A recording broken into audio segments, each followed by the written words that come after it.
Olá! Hoje a gente vai mergulhar a fundo no contraste entre o que a nossa fonte chama de o Evangelho da Graça e a religião sem graça. E para entender essas duas mentalidades, que são tipo água e óleo, vamos usar uma história bem famosa da Bíblia. Então, bora lá!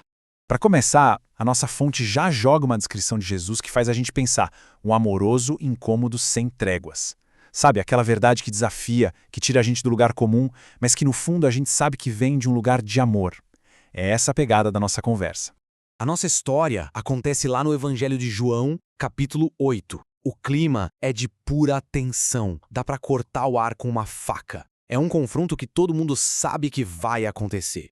Imagina a cena. Um grupo de líderes religiosos arrasta uma mulher por meio de todo mundo.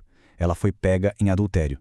E eles não fazem questão nenhuma de esconder. Pelo contrário, ela é exposta, humilhada na frente de todos, basicamente usada como uma peça num jogo de xadrez bem maior.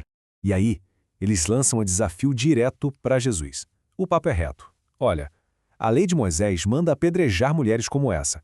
E aí, qual é a sua opinião? A pergunta não é inocente, né? É um teste público, uma verdadeira intimação para ele se posicionar. Mas aqui tá o pulo do gato. O lance nunca foi sobre fazer justiça pela mulher. A fonte deixa isso claríssimo. Aquilo era uma armadilha.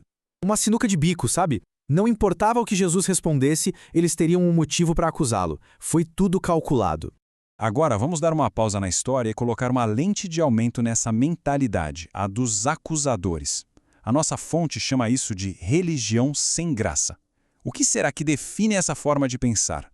Bom, a religião sem graça é basicamente uma mentalidade focada em administrar, expor e principalmente usar os pecados dos outros.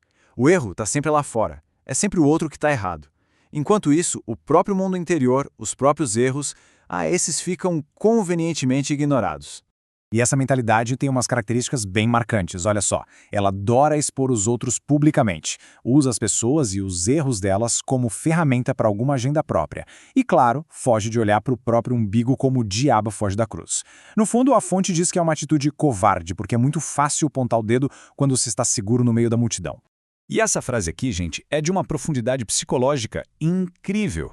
A fonte busca até na psicanálise para explicar. Nós odiamos no outro aquilo que odiamos em nós. Tentamos eliminar no outro aquilo que não conseguimos superar em nós. Ou seja, muitas vezes, aquele julgamento super duro que a gente faz do outro é só um eco de uma briga que a gente está perdendo aqui dentro. Ok, entendemos a mentalidade da acusação. Agora vamos voltar para a história e ver a resposta de Jesus, que é uma virada de chave, uma alternativa completamente diferente para lidar com o erro humano. E aqui vem um momento genial. Jesus simplesmente diz: aquele de vocês que nunca pecou, que atire a primeira pedra. Uau! Com uma frase só, ele vira o jogo completamente. O holofote que estava na mulher, de repente vira um espelho na cara de cada acusador. O efeito é silêncio. E, um por um, eles começam a sair. O texto diz que os mais velhos foram os primeiros, talvez por terem mais telhados de vidro, né? A multidão se desfaz, a armadilha é desmontada e aquele espetáculo todo acaba. Essa tabela aqui resume tudo perfeitamente. De um lado, na religião sem graça, o foco está sempre no erro dos outros. Do outro lado, no Evangelho da Graça, a primeira coisa é a autorreflexão. Uma mentalidade busca condenação e castigo, a outra, perdão e restauração. Uma quer manter um sistema de pé, a outra quer transformar uma vida. É outro jogo. No final, quando não tem mais ninguém ali, só os dois, Jesus dá o seu veredito. A única pessoa que, segundo a lógica da história, teria moral para condenar, escolhe não fazer isso. Ele olha para ela e diz: eu também não a condeno. É um ato de misericórdia pura. Mas atenção, essa graça não é o tá liberado, pode fazer tudo errado. A instrução dele é muito clara. Vá e abandone essa vida de pecado. Não é uma licença para errar, mas é a força, o encorajamento para uma transformação. É tipo dizer, toma aqui uma página em branco, vai lá e escreve uma nova história. E aqui a nossa fonte traz um ponto muito importante. Essa falta de graça não aparece só no julgamento severo, no legalismo. Ela, na verdade, tem duas caras. De um lado, a gente tem o legalista, aquele que condena o pecado dos outros com força para se sentir mais santo.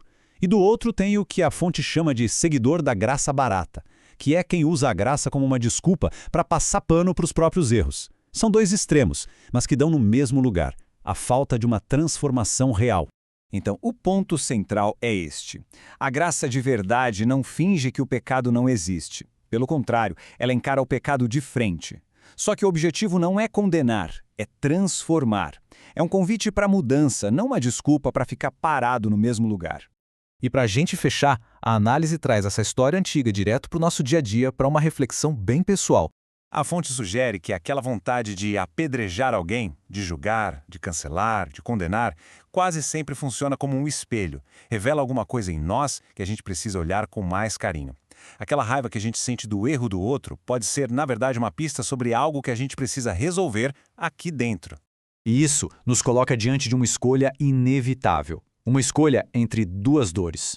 A dor destrutiva de um erro guardado em segredo que vai corroendo a gente por dentro, ou a dor que cura, que é a dor de trazer esse erro para a luz, de encarar para transformar. As duas doem, mas uma leva à destruição e a outra à cura. E assim, a gente termina com a pergunta que não quer calar. Qual é o nosso papel nessa história toda? Será que a gente tem sido o acusador, escondido ali na multidão? Ou talvez a gente se sinta como uma pessoa exposta, com medo do julgamento? Ou quem sabe, a gente está aprendendo a largar as pedras e a oferecer a graça que transforma? Fica aí a reflexão.